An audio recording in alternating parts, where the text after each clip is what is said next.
G'day traders, mindset reset, free cash Friday. Did not disappoint. Today we are going to be talking about the trader's greatest enemy, and that is patience.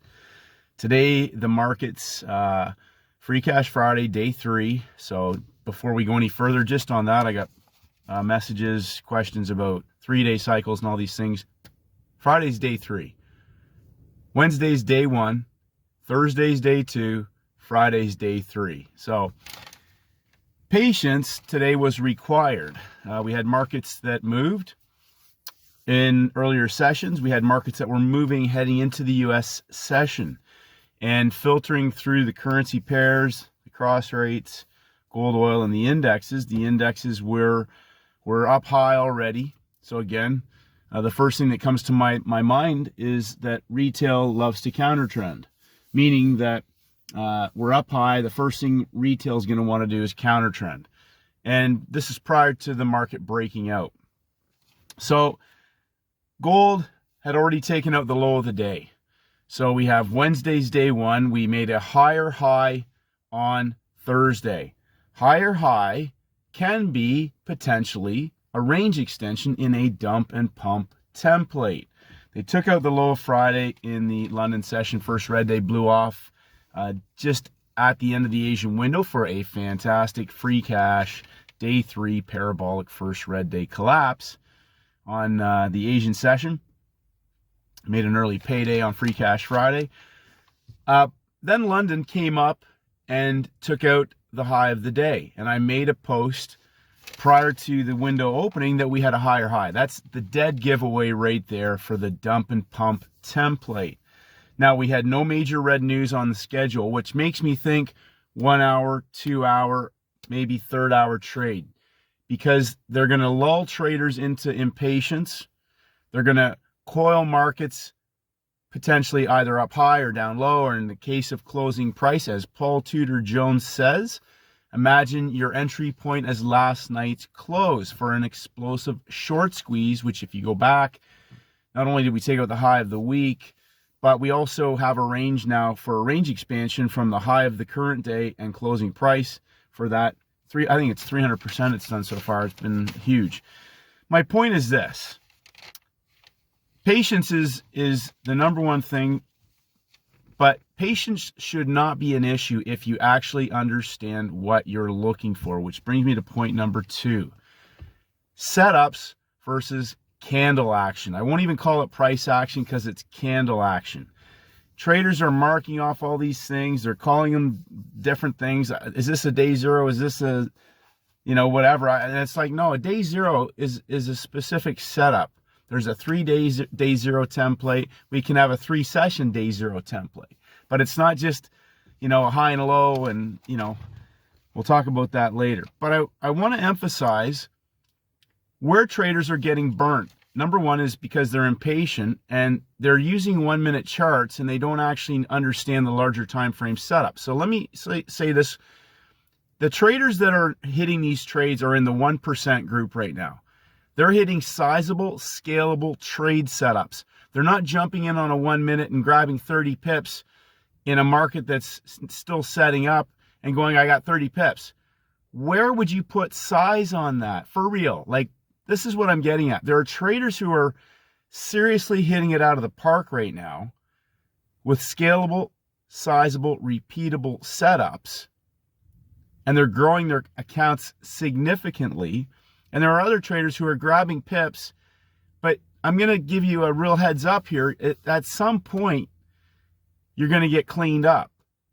When other time frame traders, you're counter trending a market maybe on the wrong day, the wrong setup, and maybe it doesn't matter because there's no size on there. But I'm talking about thinking about the setups that you're going to be able to put size onto.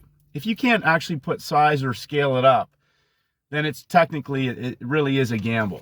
Unless you really have a rinse and repeat model, but even scalping with huge size in and out requires a great deal of expertise, knowledge, and having runs on the board.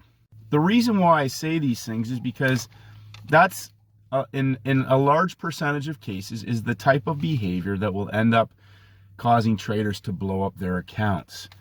So the playbook setups are rinse and repeat parabolic opportunities that are driven by other time frame traders, which brings me to my next point: geometry versus movement.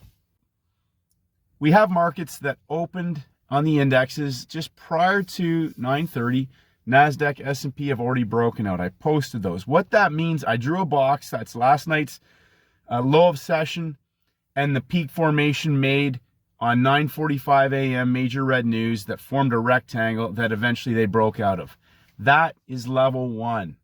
That's where that market moved from heading into Friday. It's not Tuesday. It's not Thursday. It's Friday. It's the closing range of the week. There's a difference. There's a big difference in what that means. So when people say, yeah, but it did this the other day and it was the same thing, it's a Friday. That's the most important thing you need to understand.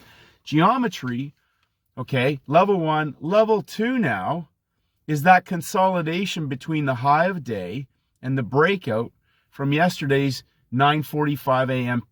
high of session, whether it was 10 a.m., whenever they made it, they've auctioned back inside and then continued the move. That's now level 2. And the breakout on day 3, not day 2, not whatever people are calling it. Friday is day 3. Friday's Free Cash Friday. That blow off now is the blow off in the direction of the trend. So we get to the high of the day. The Dow comes late to the party at 9:30. So here's the thing I want you to understand. When a market opens out of balance, it's made a higher high. That's a range extension. Why can it not go higher? Okay? First thing retail wants to do is, right on the first couple minutes, is get in and sell the high. So here, let me repeat this for traders. If you got chopped up or if you're still struggling, there's no reason to get in. There is no reason to get in. Let the market set up. I've said this repeatedly. Let the market set up. 9:30. How long can it take possibly to put in a high or a low? 30 to 45 minutes. High or high. DJ 30 goes up, pins the high, puts a high, engulfs right away, goes down. Traders are chasing that probably. And then bang, it pulls right back up. 15 minutes. As we get into the end of that 15-minute cycle, we are at the high of yesterday's high of day. We now have a high and a low, and we're coiling sideways. Now on a fractal level, that's a day 0 in a market that's making higher highs on day 3. That rectangle now is a geometrical structure that I can project for a range expansion profit target. Now compare that to the NASDAQ and the S&P. They pumped higher right off the bat. They're pumping higher. That means that the high is not in place yet. Now at some point we know it's going to come back, possibly, because it's either going to come back a little bit and close lower than the high, or it's going to reverse somewhat, maybe back to level 1 where other time frame buyers came into the market on Thursday, day 2. But it pumped higher. NASDAQ at the end of the hour breaks down and makes a lower low. Traps volume, makes a low, and pumps up into the end of the hour for a reversal. Congratulations, Cy. Beautiful trade. I know several traders hit that reversal. That was a clean reversal back. And my next point with that is a couple traders said, I should have held on to it. Here's the thing on a Friday. A great thing to consider on a Friday, if you have an absolute certainty 90-10 best setup, that it could go on a range expansion, i.e. gold, NASDAQ on the reversal. I know some traders took the S&P. It rolled over later, a little higher up, stronger market, came back to the high of the day or closing price. I can't remember. But here's the thing. I will often go, whatever position size I'm going to put in on that trade, I will cut it into pieces. Maximum usually is quarters, but typically thirds. Bang, bang, bang. I'm in the market with my full size on that trade. I will peel some off on that first target, or the break of a level. I'll take the second third or half off when I reach my first target. So if it was NASDAQ, if it was 50 pips, I now have 2/3 out of the market, because this could continue to go, or even 3/4 out of the market. I've been paid. It's Friday. That's a good trade with some size. I'm going to leave that last quarter in the market now and watch how it behaves, because this could pop up and break down even more back to level 1, right? The buyers came out of level 1. What you don't want to be trying to do, unless the market is rifling, is selling it down when it gets into level 1, because now you're selling it into level 1 where other time frame buyers may buy that back up. So if it breaks down another 25 or 50 pips, whatever it is, depending on the instrument, maybe taking off that full amount, you get to the end of the hour, or price is behaving like it's going to reverse, that type of situation. If it's an all-day fade from high of week to low of week type of opportunity, the greedy bastard trade, it's a different type of setup, but it can pay to break it into different sizes, to be able to leave a piece in there rather than being all in or all out. So typically I will do that. I like to get paid right away on an explosive move, leave the other three quarters in, take half off, be half out as it reaches the target, let it retest that level, take the last quarter out, and leave that trailer in if I think it's going to continue maybe into the end of the session, whatever that may be. So geometry versus movement. Geometry is when you can have a well-defined structure. So when markets get distended out over the course of the day, unless we have a template like yesterday, first green day on oil, that move down is a possible, it's a stop hunt, but we don't have a box for a projected range expansion. We only have that template for taking out the high of the week and then watching how price behaves. On the high of day to closing price, I think we can project that level on that one yesterday, but those levels allow us to determine a consolidation for projecting targets on those winning trades. So I think it's really important to emphasize traders that are hitting this are looking for the setups. Traders that are struggling and are inconsistent, they're looking at the movement. And there's a big difference there. You know, you're doing all these different day counts and cycles. Let me say this really quickly again. Monday's day 1 of the opening range of the week. Friday's the closing range. Monday's the opening range. It sets the new high low, rotating and auctioning off of closing price from Friday. I don't care if there's a gap or if it's opening price, it auctions from that level. As the week expands the range, day 2, we can be looking for range expansion opportunities, whether they're on a major red news catalyst, first bar trade, whether it's just a session trade, a parabolic range expansion opportunity, Asia, London, or New York, or if it happens on a Wednesday. Typically, once we get our range or our sort of weekly ADR, average weekly range in place, the market may give us an inside day, a narrow range day. We can have, as in the case of gold, a higher high on Wednesday that dumped and pumped into Thursday and made a higher high before breaking down and making a lower low. First red day, closed below the open, peak formation high at the week. Day 3 blows off in the direction of that trend in Asia. First red day trade. Reverse retested in London, gets traders shorting down low in the London session before reversing, trapping shorts down low if they didn't take the money or they didn't use a stop loss. Higher high, dump and pump template. Oil breaking down. An excellent question from a trader was, did you put that blue line in there because it didn't break it? No, I put that blue line on there because that was the last lower high in London. So until it breaks a high, we still are potentially in a market that is breaking down. So timings, levels, behavior of price, I put that on there. The breakout on Wednesday, I believe it was, Wednesday taking out Tuesday's low. That level was a failed breakout. And that level projects across. And as we headed into the new hour, the market went up 40, 50 pips from that level, new hour, back into lower level shorts from that first hour collapse.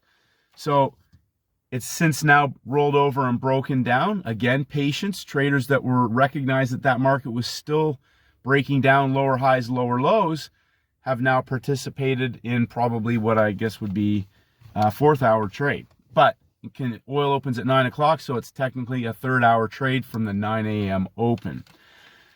So here's what I'll challenge traders. Okay, so there's 2 types of traders again. There's ones that just, they see that they know what their setups are, they're hitting them each week, and what they're mainly focused on now is scaling even more and eliminating self-sabotaging behaviors, which is an ongoing battle.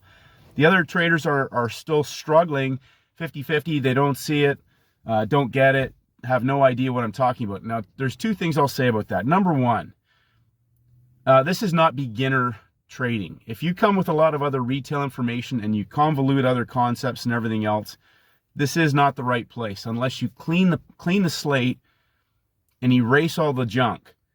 These are setups that are scalable. They're scalable for making a lot of money, not scalping pips and getting in and out and catching moves and all that sort of thing. This is where traders are going to do the damage because they want to trade. They want to trade movement. I'm talking about where can I make as much money as possible. And when I put up a 1-minute chart of an entry, like the DJ30, how long has that been going up?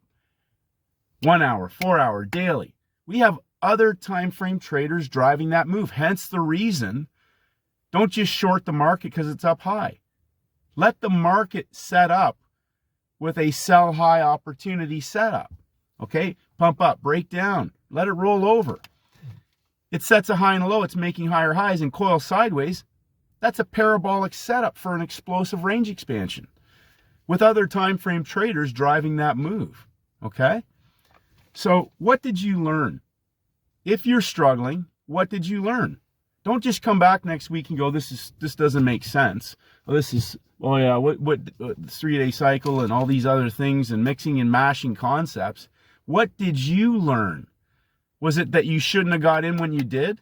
Why did you do that? What setup was there? Like, oh, it was down low. Okay, is that a setup? Now, I have to be really, confronting about things because the reality of it is if you're thinking about like a retail trader, the candles were moving, FOMO, that's what it's all about. They're getting you to be emotionally attached to the chart instead of just sitting back and going, okay, well, it's not set up yet. Okay, it is set up, but it's going to be a continuation trade. There's 2 types of trades. If there's a setup, a trend trade or a reversal trade. Have they pumped it up to dump it yet? It opened out of balance. What does that mean? A market that's out of balance is like a bouncing ball. It can keep going. Okay? A market that is inside of the range, i.e. gold, that's already broken out and reversed and made a higher high and coiling on top of closing price. Okay? Paul Tudor Jones. I keep getting asked this. Well, I don't understand that statement. Think of it this way. You're above closing price and you sold it and the market's going higher. How do you feel? How do you feel? Are you gonna average into a losing trade? Or do you see a setup in the timing window that aligns you being on the right side of closing price in a parabolic best trade setup? Okay? If it's a reversal trade, have we distended out quite a ways and triggered other time frame traders at highs and lows of days in a setup for a parabolic reversal back to closing price to get traders that were in the money or that didn't take profits or that are holding on for more in the hope mode? Okay? It's a really simple concept. When the week starts, closing price from the previous week starts to auction back and forth and get people into the market. Set a buy and a sell level and get people in. Get players into the game. Get them to the table and start dealing them cards. So you got to think simple, and then you got to be thinking day 1, day 2, day 3, reset. Okay, so you don't see a trade on day 3 on your favorite instrument, the whatever that is, and you're like, it didn't work, this didn't work, except you missed the great setup on instrument XYZ that was, all you had to do was get in and you couldn't have got it wrong. So get a basket and look for the easy, well-engineered templates, not only on the day itself, but over the week, the 3 days. Wednesday resets and becomes the new day 1 heading into the closing range of the week. I'll go over a video again today and just show the same thing that we went over last week. Same templates. Day 1, day 2, day 3, reset. Day 1, day 2, day 3.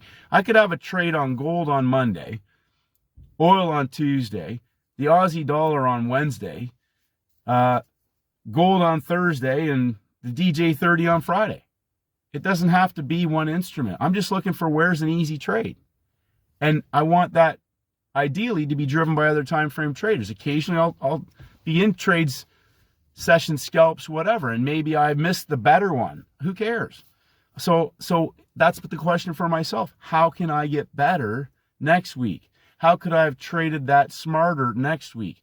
How will I approach the market in the morning next week to make sure that I don't miss that opportunity? How will I trade next week smarter so that I can make as much as possible from certain winning trades? How will I eliminate certain trades so that I don't get caught into something that's poor quality, low potential, day 2, I'm inside on day 2, but I think I have a trade, that sort of stuff. You want to eliminate the garbage, the self-sabotaging behaviors. I want you to think about this over the weekend. The trades that you took this week, are they scalable in size? If you could put the maximum amount of leverage and capital that you have, would you put it on the trades that you took? So that's the type of mentality that I have. I'm looking for where I can be putting size in, and I'm not going to go into this with people again, oh, but it's 50-50. Well, stop taking 50-50 trades and start focusing on 90-10 setups that it's almost impossible to lose on. That's the type of opportunities that I'm looking for, parabolic opportunities. Free Cash Friday did not disappoint, okay? Now, depending on the instrument that you selected, so some instruments moved better. Gold was 5-star opportunity today. Indexes were fantastic reversal opportunities, and depending on how confident traders are to size into those, and how smart they were to take profits, manage the risk, etc. Again, 5-star opportunities. Canadian dollar, awesome trade. Reversal right off the low of the opening range. At 9:30 New York Open, 15 minutes at the low, an explosive parabolic move straight back to the high of the day. Easy free cash. There was some other pound yen, 9:30. So a great question from Sai, asking me about the pound yen. Prior to the session, it was still making higher highs, higher lows. It was broken out. It was out of balance. I said it's still on the front side.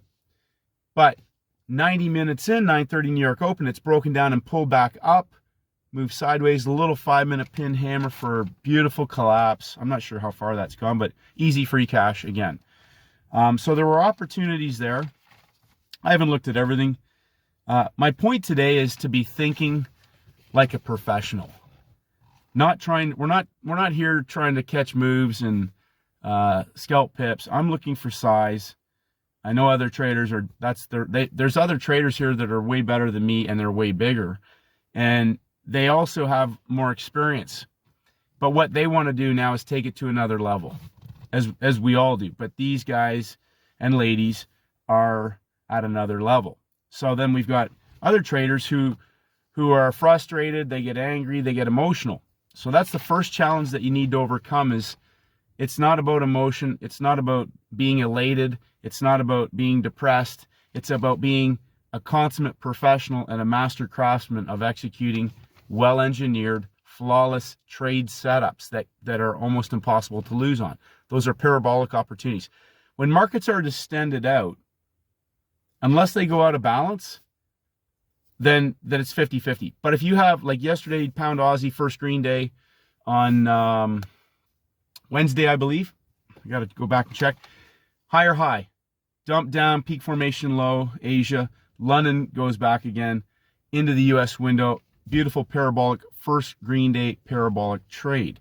Now, sometimes trying to juggle 10 or 15 instruments and stay on top of that can become hard, which is where it's so important to focus on the simple signal days. Okay, so inside days are easy. The days of the week, Monday, Tuesday, Wednesday, day 1, day 2, day 3. Wednesday, Thursday, Friday, day 1, day 2, day 3. So if you get proficient at this, you can start to scroll through stuff and see if a market's made a higher high or a lower low. What is that again? It's not a failed breakout and a day count starts again. No, it's a range extension. A failed breakout is when we have breakout at the higher low of the week, it breaks down, and the next day takes out a level. The exception to that is if we have an inside day that coils underneath of peak formation high or low at of the week, and we get an inside bar trade, which makes it day 1, day 2, day 3, meaning it could be a trend trade depending on the setup. Okay, if you're not sure, what happens if they break out of an inside day, make a lower low? Does that mean it's a failed breakout and you automatically go along to the other side? No, it does not. When I come in US session, I know already if it's a failed breakout because they would have already made a coil to go back to the other side. What we now have is a range expansion for a potential continuation in a trending market now. If we have an inside day up near the higher low of the week and they break down first, triggering the low and go straight back up to the high, now we potentially have a failed breakout for a parabolic collapse in line with the range extension on the inside. Same thing goes for the long direction. Little things like that. But go back over the weekend, and if you are serious, you will ask yourself, what did I learn this week? What could I do better? What should I eliminate that's sabotaging my results? Is it impatience? Is it emotional? If you're getting emotional, you're probably trading too big for your account size. You should scale right down and just focus on the execution. Pay attention to the clock, the setups. Like today was first hour, second hour, third hour trade. Now, New York Open, a little bit different on the indexes, but gold, as soon as it starts taking the longer and you're not at a high or a low, but you have the template there, be thinking time. 1 hour, 2 hours, New York Opens, coil sideways, third hour trade. Okay? Simple things. If it's not simple, then there's something wrong. It really is, because you should be able to go and look at today's charts, identify a best trade candidate that you resonate with best, and even if you focus just on those types, master one, learn how to scale it, and then add an additional best trade setup into your portfolio. So congratulations, traders. Just trying to be, if you want to get better, then let's get better. If you're going to stay stuck and do the same things every week and wonder why you're spinning your wheels, then this is the wrong spot, because I can't help you with that. Behavior of the trader. You have to be doing the things that are actually going to be moving you in a direction of constant progress. There has to be something, an actionable review process of your behavior, of your process when you get to the screen. How do you review the charts? What is it that you're looking for? Are you reading all these candles and marking all levels off all inside and you got indicators on them and everything else? Or do you actually have a simple process, day 1, day 2, day 3? Higher highs, higher lows, whatever. Lower highs, range expansion. Is this day 3? Is this a dump and pump template? A pump and dump template? Day 2 range expansion trade? Major red news? Is it set up for a first bar collapse? Don't counter trend, right? DNC, range expansions. So if you want to get better, you need to confront whatever's holding you back. If it's a lack of understanding, go and look at the templates. I post them every day. Timings, levels, behavior of price. Monday, Tuesday, Wednesday, Thursday, Friday. 1% better means everything. Emotions, attitude, your process, the process of how you identify or select the best trade instrument. As I said yesterday, most common day for people to get chopped up on is a day 2. Find a day 3 setup if you're on a day 2, or a parabolic setup on a day 2. If it's not there, be patient and focus on day 3 parabolic trend trades or parabolic reversal trades, and how do they set up. Timings, levels, behavior of price. So that's it, traders. It's time to get out and enjoy the weekend. Huge week. Turned out kind of, we had a couple sort of challenging days, I think, in general, but the market delivered. gold today, congratulations to the traders that executed gold. That's a fantastic template. I mean, it never ceases to amaze me. You know, that higher high there, and I'm sitting there going, they're going to take out that high today. And sure enough, Goldzilla, rinse and repeat. If you study and learn from gold, you can trade anything. So congratulations. Have a great weekend. Beautiful day here. And may the markets go with you.